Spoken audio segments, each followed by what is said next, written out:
Well, of course, I was disappointed. COVID-19 is still very present here in Michigan and across the country, obviously. We have taken Herculean efforts to push our curve down. We've saved thousands of lives. Michigan has been on the forefront.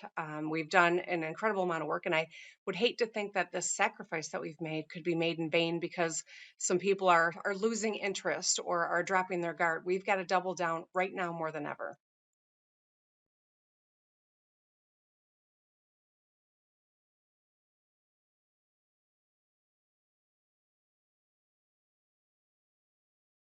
Well, we're trying to figure that out, Allison. We know that across the country, we've seen an increase in this age group in terms of COVID-19.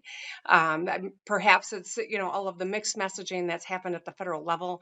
Perhaps it is the fact that COVID-19 doesn't have the same death rates amongst that age group, and maybe it's not taken as seriously. But the fact of the matter is, every one of those people can be carrying COVID-19, and a lot of them might be without even knowing it. And that's the inherent danger in this moment. And that's why it's incumbent on every one of us to mask up to from the White House to the State House and everywhere in between.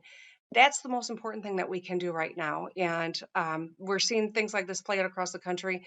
We've got to all do our part to make sure that that doesn't happen. The numbers that we're seeing in the South in particular are really concerning. We have not seen that kind of an uptick yet, but that's precisely what we want to avoid.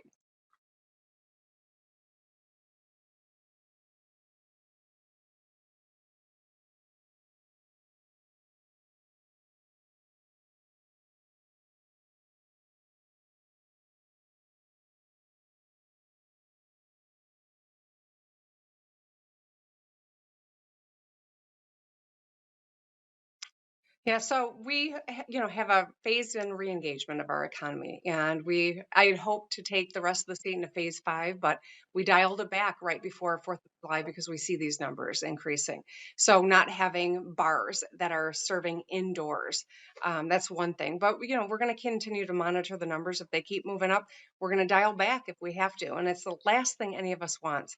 I got to tell you, I want to reengage this economy more than anyone, but I'm not going to do it if it is too risky to do so. And that's why we're staying focused on the epidemiology. I'm not going to be bullied into moving before it's safe. And if we have to move back, we're going to.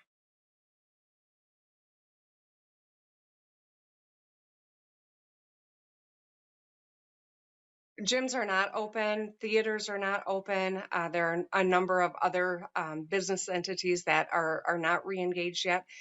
Insofar that we re-engaged hair salons, that's something that if we see some outbreaks, we may have to disengage on that front. And I took a lot of heat when we brought that curve down. We saved thousands of lives. I'm prepared to take heat if that's what it's going to take to keep people safe.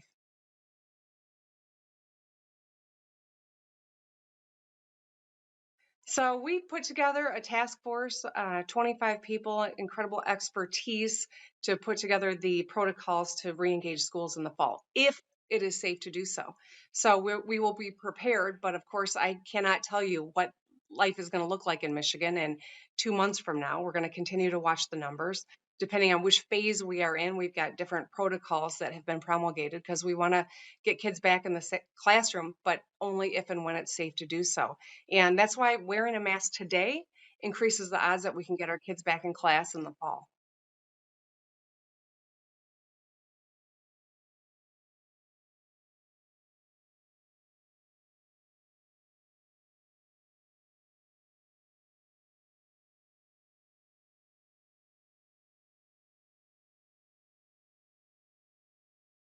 Well, I think that the most nerve wracking aspect to this whole public health crisis is the fact that it's become political.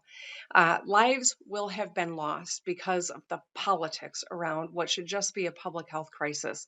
We started talking about that sandbar party in the southern part of the state. We know that people came in from Indiana and Illinois to attend that. COVID-19 does not respect party line and it does not respect state line. And that's why every one of us has to do our parts. And so to see this political conversation impacting public health is, I think, the most disconcerting thing that we've confronted here. That and the lack of preparedness at the national level, and that's precisely why we're going to do everything we can to take the politics out of the conversation and prepare for the fall.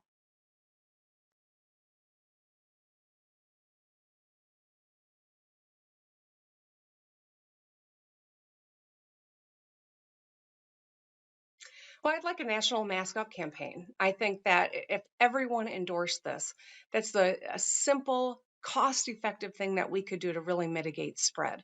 But the symbols that come from the very top matter, and it changes behavior. If we can take the politics out of mask wearing, we can save a lot of lives, and in doing so, save the pain, the economic pain that we are feeling across this country. This is the one of the most powerful country in this is the most powerful country in the world. The fact that we are behind the rest of the world when it comes to protecting our own people is a disgrace. And if we could simply change that one aspect of messaging, there's no question that thousands of lives would be saved and so would our economic pain.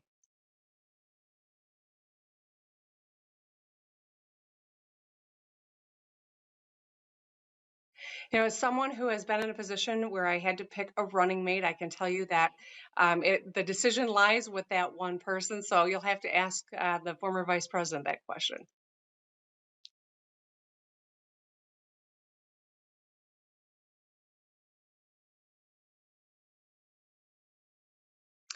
I was talking with my lieutenant governor about this, Garland Gilchrist, that was Michigan's first African American lieutenant governor. And, everyone and their brother had opinions about what I should do. Many deigned to tell me what to do.